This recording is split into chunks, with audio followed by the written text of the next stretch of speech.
남들은 태어난 후 계속 나이가 들어가는데 자신은 늙은 상태에서 태어나 점점 젊어지는 유일한 케이스라는 벤자민 버튼의 뚝배기입니다. 벤자민 버튼의 시간은 거꾸로 흐른다에 벤자민 역을 브래드 피트가 우리처럼 살아가면서 점점 나이가 들어가는 데이지 역을 캐서린 블랜치시 열연했습니다. 우리 모두는 태어나서 데이지처럼 성장하다가 점점 나이가 들어갑니다. 이를 노화라고 부르지요. 생물학에서 노화란 시간의 흐름에 따라 생체 구조와 기능이 쇠퇴하는 현상입니다. 이러한 현상은 그 누구도 막을 수 없습니다. 이러한 측면에서 보면 늙은 상태에서 태어나 점점 젊어지다 못해서 아이가 되는 벤자민 버튼이 존재하는 것은 불가능하다고 볼 수 있습니다. 현실에서는 오히려 남들과 똑같이 태어났으나 다른 사람들보다 훨씬 더 빨리 생체 구조와 기능의 쇠퇴가 일어나는 경우가 있을 뿐입니다. 이러한 현상을 빨리 늙는다고 해서 조로증이라고 합니다. 조로증에는 원인과 발병 시기가 다른 몇 가지 예가 있습니다. 허치슨 길포드 신드롬은 생후 18개월부터 그 증상을 육안으로 알 수 있는 변이 유전자가 우성인 경우입니다. 이 아이는 전형적인 허치슨 길포드 신드롬의 외모를 가지고 있습니다. 탈모, 그리고 얕고 오목한 턱과 오목한 코가 있는 작은 얼굴이 이 증상의 대표적인 외적 특징입니다. 이 두 소년의 성장 사진을 보면 앞서 언급한 얕은 오목한 턱과 오목한 코가 시간이 지날수록 두드러지는 것을 볼 수 있습니다. 이 두 소년 모두 15살을 넘기지 못하고 사망하였는데요. 기록에 의하면 이미 7살 때 주름진 피부, 심부전, 시력 상실, 죽상동맥경화증 및 기타 심혈관 등의 커다란 문제를 가지고 있었다고 합니다. 허치슨 길포드 신드롬에서는 일반적으로 정신과 운동신경에는 크게 문제가 나타나지 않는 것으로 보고되고 있습니다. 역사적 인물 중에서 허치슨 길포드 신드롬을 알았던 것으로 추정되는 사람으로 공자가 가장 사랑한 제자 안회가 있습니다. 안회가 사망한 나이가 20세 후반이라는 설도 있고 40대 초반이라는 설도 있습니다. 명확한 것은 공자보다 먼저 사망하였으며 공통된 의견은 요절입니다. 안회의 초상화나 기록된 그의 외모를 나타내는 글들을 바탕으로 전문가들은 그가 허치슨 길포드 신드롬이었을 가능성이 매우 높다고 합니다. 허치슨 길포드 신드롬이 유아기 때부터 나타나는 것과는 달리 베르너 신드롬은 성인 조로증이라고 불리는 질병입니다. 오른쪽 사진은 15살의 그 나이 또래로 보이는 이 소녀의 48살 때 사진입니다. 48살이라고 보기 어려운 외모를 가지고 있는 것을 금방 알 수 있습니다. 기록에 의하면 48살인 그녀의 신체 나이는 약 80세 정도였다고 합니다. 지금 보는 이 사진은 10살에 죽은 코카인 신드롬 환자의 성장 사진입니다. 9살 때 이미 완전한 노화 단계에 이른 것을 볼 수 있습니다. 여기서 코카인은 마약 코카인이 아니라 1936년에 이를 처음 기록한 의사인 에드워드 알프레드 코카인 의사의 성을 따서 붙인 이름입니다. 이렇게 자연적으로 태어난 생명체에게서 빨리 늙는 증상이 나타나는 경우와 더불어 최근 생명공학에 의해 태어난 생명체들에게서도 조로 증상이 보고되고 있습니다. 이 녀석은 1996년 7월 5일 영국 에든버러 대학교 러슬린 연구소에서 태어난 돌리입니다. 우리에게 최초로 체세포 핵을 이용해 태어난 녀석으로 알려져 있습니다. 양의 평균 수명이 10년에서 12년인데요. 돌리는 태어난 지 6년 만에 건강 악화로 안락사되었습니다. 6살 난 돌리에게서 10살이 넘은 양들에게서 나타나는 다양한 노화 증상이 나타났기 때문입니다. 앞서 언급한 조로와 관련된 질환들은 특정 유전자 혹은 몇 개의 유전자에 동시에 문제가 있어서 나타나는 현상인데요. 아직까지 그 원인들이 다 밝혀지지는 않았습니다. 그렇기는 하지만 이런 사례들을 통해서 우리는 자연적인 노화 현상에 대한 기본적인 생물학적 이해를 할 수 있을 것입니다. 지금 보는 사진은 허치슨 길포드 신드롬에 걸린 환자의 핵막 사진입니다. 정상 핵막이 균일하게 둥근 모양을 나타내는 반면 환자의 핵막은 불규칙적인 것을 볼 수 있습니다. 지금까지 알려진 바로는 핵막 안쪽에 구성 단백질인 라민 A 유전자의 변이가 일어난 사례가 보고되고 있습니다. 이 증상은 정상적인 라민 A 유전자와 변이 유전자가 동시에 존재하는 경우에도 두 유전자 모두 발현되기 때문에 변이 유전자가 우성으로 나타납니다. 변이 유전자에 의해 만들어진 라민 A 단백질은 핵막에 부착하여 떨어지지 않아 핵의 모양을 바꾸는 것으로 알려져 있습니다. 이런 세포 분열 그림을 보신 적이 있을 것입니다. 단계마다 다양한 일이 일어나는데요. 세세포 분열 중기에 그 전 단계에서 보였던 핵막이 사라지는 것을 볼 수 있습니다. 그런데요, 허치슨 길포드 신드롬에서는 라민 A 단백질이 부착하여 세포 분열을 지연시키고 염색체 구조를 변경시키며 이로 인해 세포 분열을 지연시키는 결과를 낳습니다. 따라서 세포 분열이 잘 일어나지 않아서 빨리 늙는 현상이 나타난다고 추론해 볼 수 있을 것입니다. 성인 조로증인 베르너 증후군에 대한 몇 가지 원인이 제시되고 있습니다. 이 증상의 대표적인 특징은 높은 DNA 메틸화입니다. 메틸화는 DNA에 메틸 그룹을 붙여서 DNA 이중나선 구조가 잘 풀어지지 않게 만들므로써 유전자 발현을 조절하는 기작입니다. 그런데 과도하게 메틸화가 일어나서 DNA 이중나선을 더 풀기 어려워지게 된 것입니다. 또 다른 원인에는 WRN 유전자의 변이가 있습니다. 이 유전자는 DNA의 이중나선 구조를 푸는 헬리케이즈 기능을 가지고 있습니다. 헬리케이즈는 DNA 복제 혹은 유전자 발현 시에 DNA 이중나선 구조를 푸는 효소인데요. 세포 내에는 다양한 종류의 헬리케이즈가 있습니다. 베르너 증후군에서는 그중 한 종류인 WRN 유전자의 변이가 일어난 사례가 보고되었습니다. 즉, 이 두 가지 경우 모두 DNA 이중나선을 푸는데 문제가 생긴 것을 알 수 있습니다. 이중나선을 풀 수 없으면 세포의 복제도 일어날 수 없습니다. 코카인 신드롬은 잘못된 DNA를 수리하는 기능에 문제가 생겨서 나타납니다. 자외선과 같이 강한 에너지를 지닌 빛이 오면 DNA가 파괴됩니다. 우리는 미생물을 죽이기 위해 자외선 살균을 하지요. 이런 자외선은 우리의 DNA도 파괴합니다.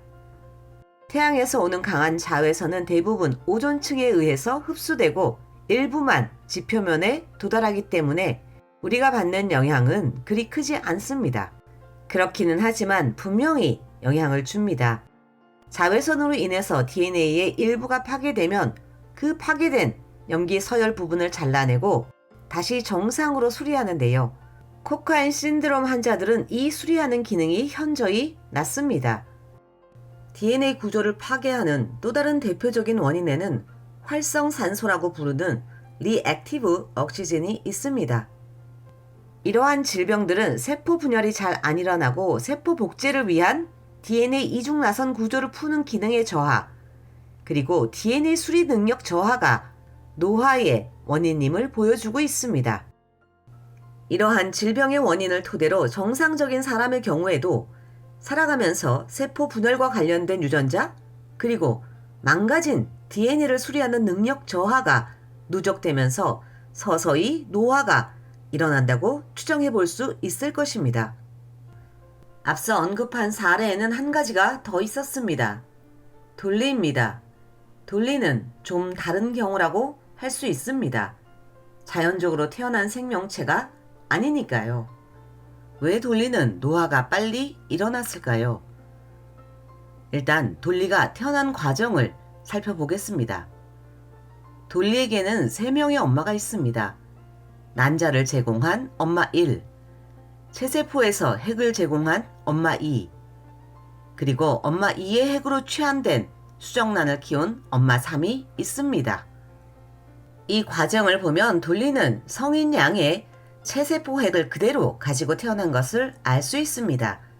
성인 양의 체세포 핵에는 살아가면서 누적된 여러 기록들이 남아 있습니다. 연구자들은 그 첫 번째 원인으로 메틸화에 의한 DNA 변형, 즉 후성 유전을 제시하고 있습니다.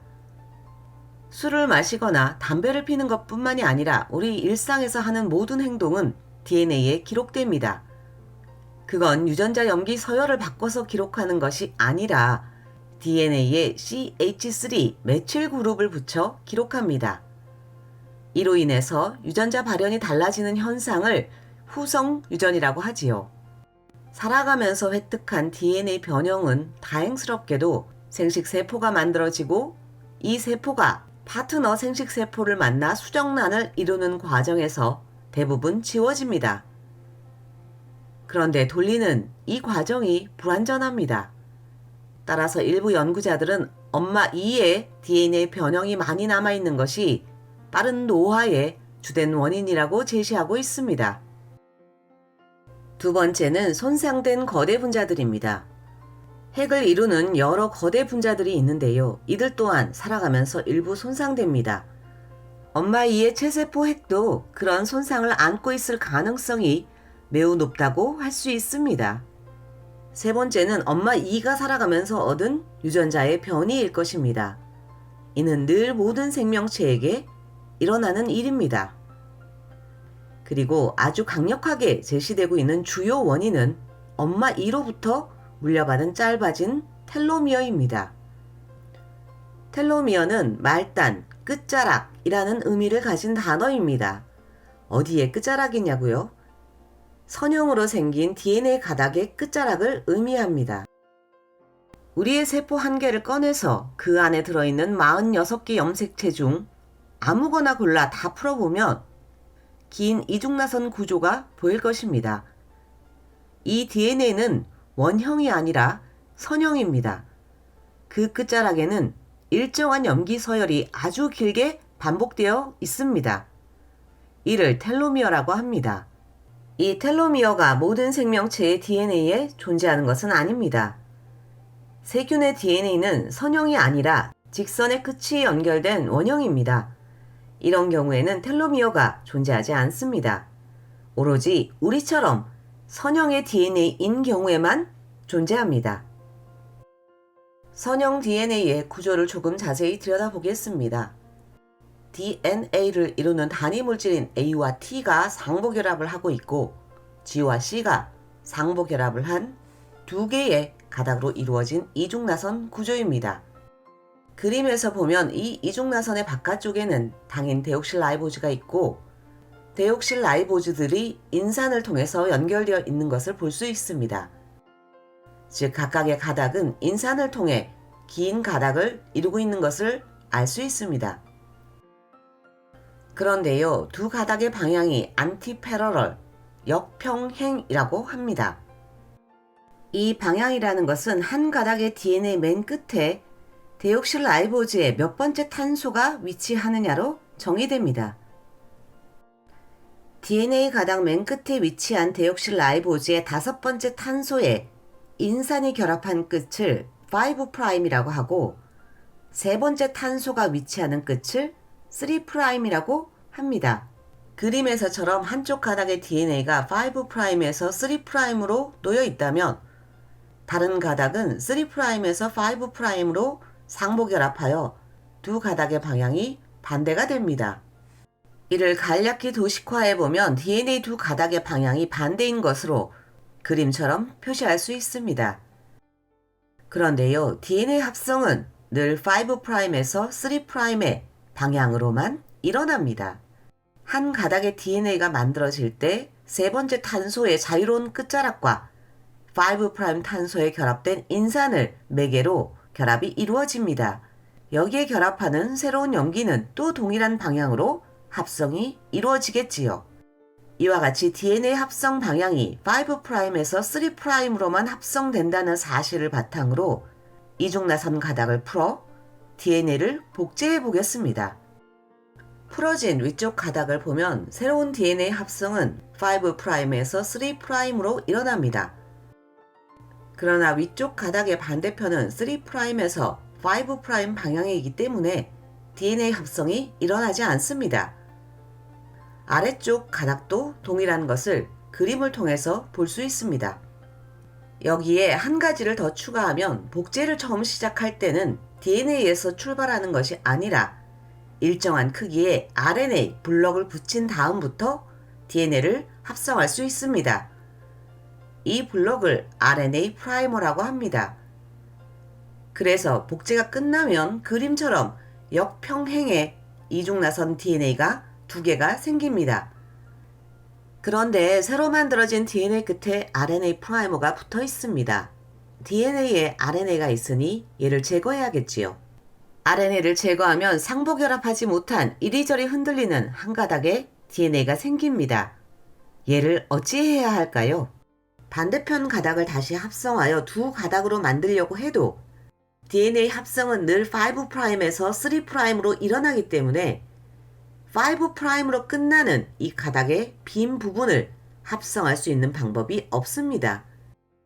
그래서 그림에서 보는 것처럼 이리저리 흔들리는 가닥을 잘라버리는 것이지요. 이런 선형의 DNA 복제 방법에 문제가 명확하게 보이는지요. 복제할수록 DNA 길이가 점점 짧아진다는 것입니다. 이를 해결하기 위해서 유전 정보가 없는 텔로미어를 매우 길게 반복해서 붙여놓은 것입니다. 그래서 비록 복제할 때마다 DNA가 잘려지기는 하지만 잘려지는 부분이 유전 정보가 없는 부분이어서 세포가 살아가는 데는 큰 문제가 없습니다. 그러나 세포 복제가 반복되어 텔로미어도 다 사라지고 유전 정보를 가진 부분까지 잘려지게 되면 세포는 죽는 것입니다. 이렇게 유전 정보를 가진 DNA까지 잘려져 세포가 죽은 결과물이 샤워할 때 나오는 때입니다. 이 때는 DNA가 잘려나가 죽은 세포의 시체인 것이지요. 사람의 경우 자연적으로 태어났으나 남들보다 짧은 텔로미어를 가진 유전병이 있습니다. 이 유전병을 가진 사람들의 신체 여기저기에서는 조직에 괴사가 일어나는 것을 볼 수 있습니다. 다시 돌리로 돌아가 봅시다. 돌리는 후속 유전에 의해 DNA가 변형되어 있고 손상된 거대 분자도 많고 유전자 변이도 있는 엄마 E의 체세포 핵을 받았습니다. 또한 이 핵에 존재하는 DNA의 텔로미어도 여러 번의 복제를 통해서 이미 짧아져 있을 것입니다. 일반적으로 피부 세포는 50회 정도 복제하면 죽는데요. 돌리의 피부 세포는 텔로미어가 이미 짧아져 있기 때문에 50번 복제도 못하고 죽는 것이지요. 이는 아주 빠르게 노화를 촉진하는 원인이 될 수 있습니다. 그럼 이 텔로미어를 만드는 효소는 없냐고요? 있습니다. 한 개의 세포인 수정란에서 10조의 세포를 만드는 과정에서는 이 텔로미어를 계속 만들 수 있는 효소, 텔로머레이즈의 유전자가 발현됩니다. 그러나 신체를 구성하는 세포 개수가 충분히 채워지면 텔로머레이즈 유전자가 더 이상 발현되지 않습니다. 그럼 이 효소를 다시 발현시키면 짧아지는 텔로미어를 계속 만들 수 있기 때문에 세포가 죽지 않고 끊임없이 복제할 수 있을 것입니다. 그래서 일부에서는 이 텔로머레이즈가 노화를 막는 현대판 불로초가 될 수도 있다고 얘기합니다. 그러나 실제로 이 효소가 계속 발현되면 어떤 일이 생기냐고요? 암세포가 됩니다. 대부분의 암세포에서 텔로머레이즈는 계속 발현되고 있습니다. 만약 암세포가 되지 않는 수준에서 이 효소를 계속 발현시킬 수 있다면 정말로 현대판 불로초가 될 수도 있을 것입니다. 그렇지만 이것이 현실화된다고 해도 노화에는 또 다른 여러 가지 원인이 있으니까 이것만으로는 완전하게 노화를 막을 수는 없을 것입니다. 우리는 지금까지 질병의 사례를 통해서 노화의 원인을 살펴보았습니다. 세포 분열이 지연되고 DNA 이중나선을 푸는데 문제가 생기기도 하며 고장난 DNA를 수리하는 능력의 현저한 감소, 짧아지는 텔로미어 등 그 원인은 매우 다양합니다. 아직까지 우리가 모르는 더 많은 분자생물학적인 원인들이 있을 것입니다. 그런데요, 우리는 늙지 않으려고 온갖 노력을 다 하고 있는데 왜 진화적으로 이런 노화라는 현상이 선택되었을까요? 일반적으로 노화는 죽음이라고 생각할 수도 있지만 죽음의 원인에는 노화가 아닌 질병이나 사고 등도 있습니다. 노화 이퀄 죽음이 아니라 생체 구조와 기능이 쇠퇴함으로써 죽음의 확률이 증가하는 것일 뿐입니다. 지금 보는 이 세 사람은 왜 노화가 진화적으로 선택되었는지를 자손을 낳는 생식의 관점에서 설명하였습니다. 피터 메다워는 영국 생물학자인데요. 1952년 생물학에 풀리지 않는 문제라는 책에서 이 문제를 언급하고 있습니다. 조지 윌리엄과 해밀턴은 두 사람 모두 진화학자인데요. 이들은 다윈의 자연 선택의 대상이 변이가 일어난 개체가 아니라 그 변이가 모인 집단이라는 집단 선택설을 주장한 사람들입니다. 이 세 사람의 초기 주장을 수정 보완하여 현재 시점에 제시되고 있는 주된 노화의 진화적 의미를 간략히 살펴보겠습니다. 연령에 따른 출산 가능성 그래프를 보면 20대 중후반에 생식 가능성 최대치를 나타내다가 40대 초반 이후 급격히 감소하는 것을 볼 수 있습니다. 오른쪽 그래프는 연령에 따른 노화 속도를 나타낸 그래프로 2019년 네이처 잡지에 게재된 내용입니다. 이 두 그래프를 겹쳐보겠습니다. 생식 가능성이 낮아진 40대 중반을 기점으로 노화 속도가 급격히 증가하는 것을 볼 수 있습니다. 즉 노화의 진화적 의미는 나이가 들면 생식 가능성이 감소하는데 집단의 관점에서 보면 애써 에너지를 투입해 개체의 노화를 막는 것이 적합도가 낮기 때문이라는 것입니다. 자손을 낳을 가능성이 적은 개체에게 에너지를 투입하는 것보다는 자손을 낳을 가능성이 높은 젊은 세대에게 투자하는 것이 집단의 관점에서 더 합리적이라는 것이지요. 이런 관점에서 노화를 다시 들여다보면 하나의 개체가 생식 가능성이 낮은 시점이 되면 신체에 발생하는 수많은 오류들을 더 이상 애써서 수리하지 않고 그냥 내버려 두기 때문에 그 오류들이 축적되어 노화 속도가 빨라진다고 할 수 있습니다. 그런데요, 2003년 PNAS 잡지에 재미있는 논문이 하나 게재되었습니다. 사회적 동물 집단에서는 앞서 언급한 생식 가능성과 연계된 노화의 진화적 의미를 다시 생각하자 라는 제목의 논문입니다. 이 논문에서도 생식 가능성의 감소가 노화의 절대적인 원인임을 부인하지는 않습니다. 그런데 사람처럼 집단을 이루고 사는 사회적 동물의 경우에 개체의 생식과 더불어 세대 간 전달, 인터제너레이셔널 트랜스퍼가 존재하기 때문에 노화 속도를 계산할 때 이 세대 간 전달을 고려해야 한다고 주장하고 있습니다.